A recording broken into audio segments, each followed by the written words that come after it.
Hey everyone, today I want to talk about Transcendental meditation versus Zazen meditation.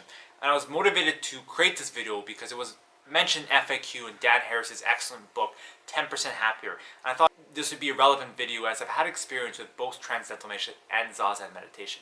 But I kind of talk about the pros and cons of both. So Transcendental meditation, the name of it sounds a bit esoteric, but really it comes down to it's a mantra meditation. And I first got introduced to it while I was studying for the MCAT. One of my mentors recommended it. It was a great way to kind of relax. There's some really cool research around meditation in general, especially mantra meditation. And so Transcendental meditation is just a fancy and kind of has a religious undertone to it with the specific mantras. And so what I really like about mantra meditation is I find it's really great, especially for people who find it really hard with mindfulness and they get very fidgety, because the mantra is kind of something, you think you have an elephant that's going around and it's just its trunk's going everywhere. A mantra meditation basically gives that really active trunk a stick. So it gives your mind something to hold on to that makes it easier to deepen and relax.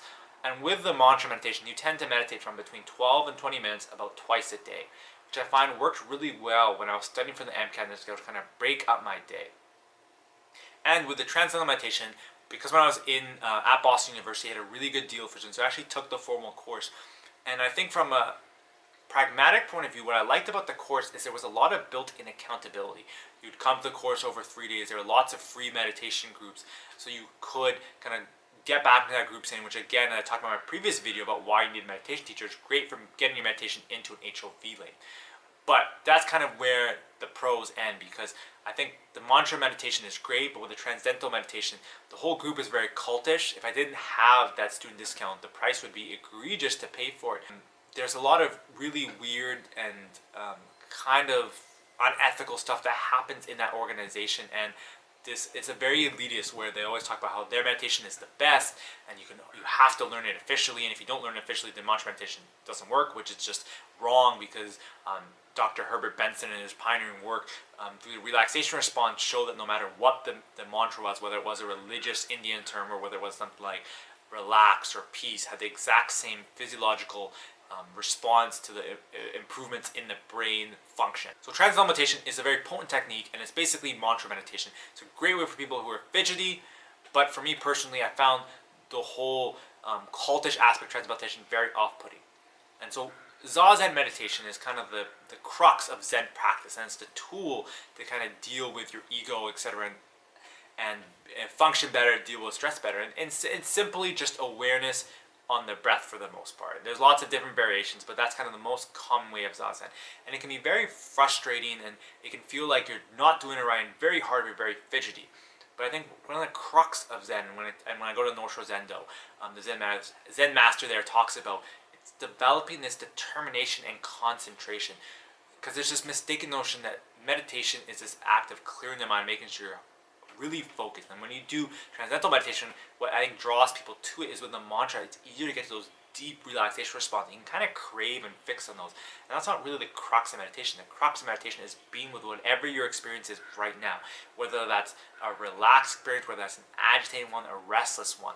And the crux and what develops that kind of skill, which what in Zen Buddhism they kind of call off-cushion benefits, is sitting on your cushion, and no matter what, no matter how fidgety you feel or how much your mind racing is, you bring it back to your point of focus, which is usually your breath.